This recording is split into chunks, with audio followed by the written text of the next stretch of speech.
और खगोल शास्त्र रिलेटेड एक प्रश्न है। खगोल शास्त्र जो है, खगोल शास्त्र एस्ट्रोनॉमी, जो आकाश तार खगोल शास्त्री बोलते हैं खगोल। हाँ जी, वो प्रश्न लास्ट टाइम मैं लिख के दिया था, लेकिन आंसर नहीं मिली मेरे को। ये जो तारे दिखाई पड़ते हैं, स्थूल तारे, विनाश के टाइम में वो नष्ट हो जाएंगे ना दिखेंगे? नहीं, स्थूल की बात है। क्योंकि साइंस वाला बोलते हैं कि उधर पहुंचने के लिए बहुत लाइट ईयर्स लगता है। वो झूठ बोलते हैं कि सच बोलते हैं? 9 ग्रह हैं। अभी कहते हैं कि ग्रहों की दशाएं बदलती रहती है। कभी अच्छे से अच्छे ग्रह की दशा बैठती है तो कहते हैं बृहस्पति की दशा में है, सद्गुरु की दशा में है। फिर कभी अवस्था बहुत नीचे गिर जाती है तो कहते हैं राहु की दशा में आ गया। ये इस 500 करोड़ की दुनिया में दशाएं बहुत बदलती हैं। या सतयुग त्रेता में भी शनि की दशा, राहु की दशा आवेगी? नहीं आवेगी। अर्थात ये शनि, ये राहु, ये जो अनेक प्रकार के और ग्रह हैं, वो सब एक दूसरे से छोटे बड़े हैं, परंतु सबसे बड़ा ग्रह कौन सा है?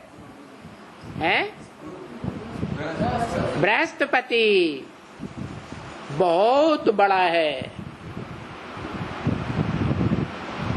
तो दुनिया में जब महाविनाश होगा तो ये सारे ग्रह टकराएंगे। वो तो स्थूल ग्रह है कि चैतन्य स्थूल ग्रह है। बाबा ने इशारा दिया है,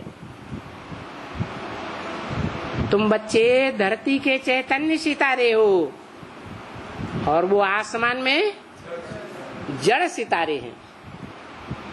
तो तुम जो चैतन्य सितारे हो वो आसमान के जड़ सितारों के मानिंद हो। तुम्हारे अंदर में से ही कोई चैतन्य नवग्रह हैं, उनमें कोई सूर्य भी है या नहीं है?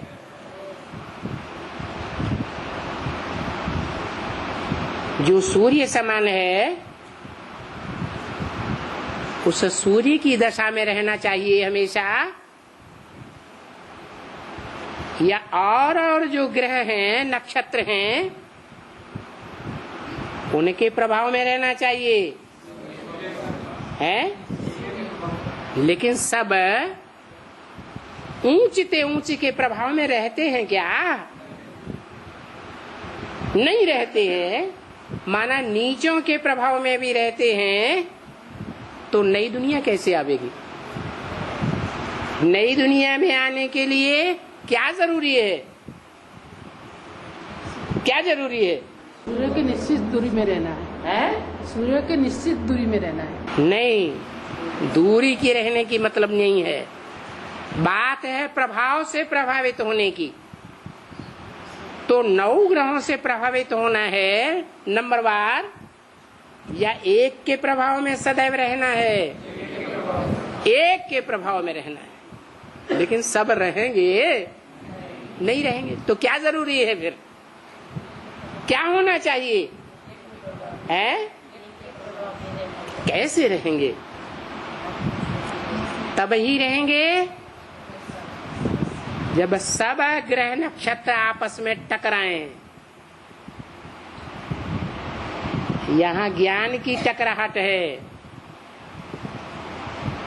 जैसे वाणी में बोला है, आगे चल कर के 8 बादशाहियां स्पष्ट नजर आवेंगी ब्राह्मणों की दुनिया में। तो 8 बादशाह होंगे, 8 राजाइयां होंगी, एक राज्य तो नहीं हुआ, हुआ नहीं हुआ, तो सुख शांति की स्थापना होगी। नई दुनिया के लिए क्या बताया है? एक राज्य, एक धर्म, एक कुल, एक भाषा, और यहाँ तो अनेक हो गए। तो क्या होना चाहिए आखिरी? कैसे होंगे? है नहीं, आखिरी महाभारी महाभारत गृह युद्ध, आखिरी महाविनाश होना है। बुद्धि में समझ लेना चाहिए।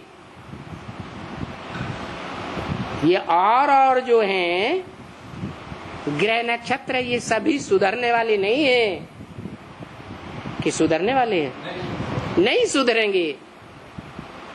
तो फिर क्या होना चाहिए? है बाबा ने क्या बताया? ये धर्मराज किस लिए बैठा है?